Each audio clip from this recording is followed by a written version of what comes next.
Missile technology में China की एक और कामयाबी, ऐसा तबाहकुन मिसाइल बना लिया जिसने भारत के होश उड़ा रखे हैं।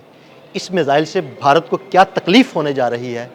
आमिर रज़ा मेरे साथ मौजूद है, उनसे बात करते हैं। आमिर भाई, एक बड़े ही ज़बरदस्त और तबाहकुन मिसाइल की खबर सामने आई है और भारत को इससे बहुत तकलीफ हो रही है। ये मिसाइल कौन सा है, इसकी खसूसियात क्या हैं और भारत के लिए किस तरह तबाहकुन साबित होगा, हमारे नाज़रीन को बताइए। अच्छा, पहले तो मैं आपकी बात की तरदीद करने लगा हूँ, बुरा ना बनाइएगा। नहीं, मैं ये चीन ने नहीं बनाया है ना, चंबे की बात बना चीन में है, चीन ने नहीं बनाया। पहली मर्तबा चीन की एक गैर सरकारी कंपनी ने ये मिसाइल इंट्रोड्यूस करवाया है। ये लिंग कांगशियांग एक कंपनी है, प्राइवेट एरोस्पेस कंपनी है जी। ये इससे पहले रॉकेट्स बनाती रही है, लेकिन ये इसने पहली मर्तबा जो है एक हाइपरसोनिक ग्लाइड व्हीकल्स बनाई है। यानी एक ऐसा मिसाइल तैयार कर लिया है जो दुनिया का सस्ता तरीन मिसाइल सिस्टम है। पहले तो इस पर बात ख़त्म करते हैं। दूसरी बात को अप्रिशिएट करता हूँ कि आपने बिल्कुल सही अंदाज़ा लगाया कि इससे सबसे ज़्यादा तकलीफ़ और सबसे ज़्यादा दर्द जो है भारत को उठने वाला है, क्योंकि इस मिसाइल की जो रेंज है वो 1300 किलोमीटर है। अब ये 1300 किलोमीटर को अगर आप गेज करना चाहें तो आप इस तरह से कीजिए कि अगर तिब्बत में, जो तिब्बत का इलाका चाइनीज़ के पास है, बिल्कुल वहाँ से अगर इसके शहरों को देखा जाए तो कौन कौन से भारतीय शहर हैं जो इसके निशाने पर आएंगे। उनमें मैं ज़रा पढ़ दूँ नाम। नई दिल्ली जी, दारुल हुकूमत गया, चंडीगढ़, देहरादून, लखनऊ, जयपुर, कानपुर, ग्वालियर, ये गए। इसके अलावा अगर ये सिंकियांग में लगाया जाए, जो कि आपको पता है सिंकियांग वो सूबा है जो पाकिस्तान के साथ भी इसकी सरहदें मिलती हैं, कश्मीर के साथ भी मिलती हैं, तो ले, श्रीनगर, जम्मू, अमृतसर और दिल्ली इधर से भी गया। बिल्कुल। और अगर इसको उत्तर प्रदेश की तरफ लगाएगा चाइना, तो वहाँ से इनका जो कलकत्ता है, असम है, वो तमाम रियासतें जो हैं, और चिकन नेक भी गई। चिकन नेक भी गई, इस ग्लाइड व्हीकल के निशाने पर होगा। और अगर ये ग्लाइड व्हीकल जो है लगा दिया जाए, समझे चाइना के जो अलाइज हैं, बांग्लादेश है, पाकिस्तान है, वहाँ पर, तो भारत के कौन कौन से शहर जो हैं निशाने पर आ सकते हैं। तो ये अंदाज़ा मैं सिर्फ इसलिए बता रहा हूँ कि इसकी रेंज जो है 1300 किलोमीटर है और ये इंटरसेप्ट नहीं हो सकता है। ये सबसे अहम बात है। ये इंटरसेप्ट क्यों नहीं हो सकता? जो कंपनी है बनाने वाली, उनका जो तजर्बात उन्होंने किए, जो दावा किया है वो ये है कि इसमें ऑटोमेशन सिस्टम है, जो कि अपने दुश्मन को पहचान कर अपने टारगेट को पहुंचाता है। ATI उसको कहते हैं जी, इस सिस्टम को ATI कहते हैं। ये जो है सिस्टम अपने एक दफ़ा लॉक करता है अपने मुखालिफ को, और उसके बाद ये ख़ुदकार तरीके से उसको तलाश करता है। इंटरसेप्ट क्यों नहीं हो सकता है?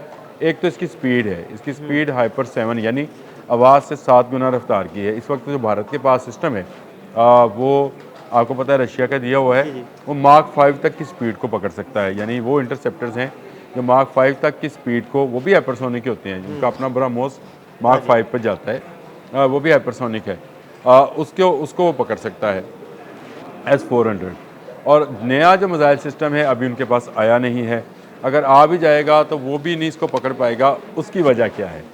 कंपनी का ये दावा है कि इस मिसाइल सिस्टम के अंदर उन्होंने इसको ऑटो मोटिवेशन दिया हुआ है। यानी ऑटो मोटिवेशन सिस्टम ये है कि अगर इसको पता चले कि इसको इंटरसेप्ट किया जाना है, जो कि इसको सैटेलाइट बताएगा, तो ये अपना रास्ता बदल के जाएगा। अब आप इसको यूँ समझिए कि ये जा रहा है और इसको अचानक सिग्नल्स मसूल होते हैं कि तुम्हें इंटरसेप्ट किया जाने लगा है, तो ये अपना रास्ता बदल जाएगा, लेकिन जाएगा अपने टारगेट पे ही। हाँ, तो आमिर भाई फिर इसको ऐसे कह सकते हैं कि बाईपास करना, जिस तरह मुख्तलिफ शहरों के बाहर बाईपास बने होते हैं, जाता टारगेट पे ही है लेकिन वो बाईपास करके जाता है, लंबा रूट ले लेगा। यानी आप इसको यूँ समझे कि ये धोखेबाज है, धोखा देना जानता है। यानी इंटरसेप्टर्स को धोखा देते हुए ये अपने टारगेट तक पहुंच जाएगा उसी टारगेट पर जो जिसको इसने लॉक किया होगा, और ऑटोमेटिकली लॉक किया होगा, क्योंकि आप इसके अंदर वो तमाम चीज़ें जो हैं सेटेलाइट से इसके अंदर फीड करते हैं और उसके बाद इसको छोड़ देते हैं, तो ये चला जाता है आपका। अच्छा, ये एक हाइपरसोनिक ग्लाइडेड व्हीकल है, तो इसका मतलब ये है कि इसमें मल्टीपल टारगेट्स को निशाना बनाने के लिए मिसाइल जो हैं किए जाते हैं। ऐसी तमाम मिसाइल जो हैं, जो कि हाइपरसोनिक मिसाइल्स होते हैं, इनके लिए लॉन्चिंग सिस्टम सबसे अहम है। अब ये कंपनी ये कहती है कि ये एक कंटेनर के अंदर से लॉन्च किया जा सकता है। ज़बरदस्त। ये दुनिया का पहला मिसाइल सिस्टम है जो कि कंटेनर लॉन्च्ड है, यानी आपको इसके लिए इसको बैटलफील्ड में ले जाने की ज़रूरत नहीं है और किसी फ़ौजी तनसीबात में इसके नस्ब करने की ज़रूरत नहीं है। इसको चलाने और इसको ले जाने के लिए किसी बड़े क्रू की ज़रूरत नहीं है। इसको आप साहली पट्टियों से भी चला सकते हैं। इसका कंटेनर जो है आप किसी जहाज़, अपने बहरी जहाज़ के अंदर भी लॉन्च करके वहाँ से भी इसको लॉन्च किया जा सकता है। यानी ये इस तरह से समझे कि मल्टीपल बैटलफील्ड्स के लिए ये जो है दस्तयाब होगा। आप पहाड़ी इलाके पर जाना चाहें तो वहाँ चला जाएगा, सहराओं में ले जाना चाहें और जहाँ ले जाना चाहें, जहाँ से रखकर चलाना चाहें, ये चल सकता है। इसमें ऐसी कोई वो नहीं है कि इसके लिए बहुत ही बड़ा कोई कंट्रोल सेंटर, कोई बेसिक। हाँ, इसके लिए एक सैटेलाइट दरकार है, क्योंकि ये कंपनी जो है, ये मैंने शुरू में बताया कि ये एरोस्पेस है और ये इसका काम ही रॉकेट लॉन्च करना है। तो बहुत सारे सैटेलाइट्स इनके अपने भी हैं जो कि चाइनीज़ गवर्नमेंट के हैं। मैंने शुरू में ऐसे ही आपसे ये कह दिया कि चाइनीज़ नहीं है चाइनीज़, लेकिन ये दुनिया का पहला हाइपरसोनिक ग्लाइड व्हीकल सिस्टम है जो किसी प्राइवेट कंपनी ने बिल्कुल, किसी हुकूमत ने नहीं, बल्कि किसी हुकूमती इदारे ने नहीं, बल्कि किसी प्राइवेट कंपनी ने बनाया। ये बात थी मेरी, इसलिए है तो चाइनीज़ की ही ईजाद। लेकिन जो आपने दूसरी अहम बात की थी कि ये दुनिया का, जो हम डिस्कस कर रहे थे, दुनिया का सस्ता तरीन मिसाइल सिस्टम है। इसकी लागत जो है ये तकरीबन $99,000 है एक पूरे सिस्टम की। पूरा उसका जो लॉन्चिंग पैड है या उसका कंटेनर है, तो बहुत सस्ता है, हाइपरसोनिक मिसाइल, और इतना सस्ता। तो ललना लगे। एक मिसाइल आमिर भाई का मशवरा है कि हम भी खरीद लेते हैं। इतना सस्ता है $99,000। इससे जो बड़ा फ़र्क पड़ने वाला है, जिसकी तरफ मैं अब आना चाहता हूँ, जो बहुत ही अहम है, वो ये है कि अब एक रेस शुरू होने लगी है। देखें, दुनिया जो है सुपरसोनिक से हाइपरसोनिक पर चली गई। अब रेस क्या होनी है? अमेरिकन असला दुनिया को बहुत महंगा मिलता है, बिल्कुल, और अमेरिकन की शराइत बहुत ज़्यादा है। चाइनीज़ असला दुनिया में निस्बतन सस्ता है, चाइनीज़ की शराइत कुछ कम है। गो के चाइना की मार्केट जो है वो बहुत कम ममालिक है, क्योंकि चाइना बहुत टारगेटिंग काम करता है। वो जिसके साथ दोस्ती रखता है उसी को अपना वेपन देता है। लेकिन ये एक प्राइवेट कंपनी का है जिसने इसको, आफ्टर ऑल ये चाइनीज़ के लिए नहीं बनाया, यानी चाइनीज़ गवर्नमेंट भी इसको ख़रीद सकती है, लेकिन इसको उसने बाहर बेचना है, इसलिए इसकी जो कीमत सामने आई है वो बहुत ही कम नज़र आती है।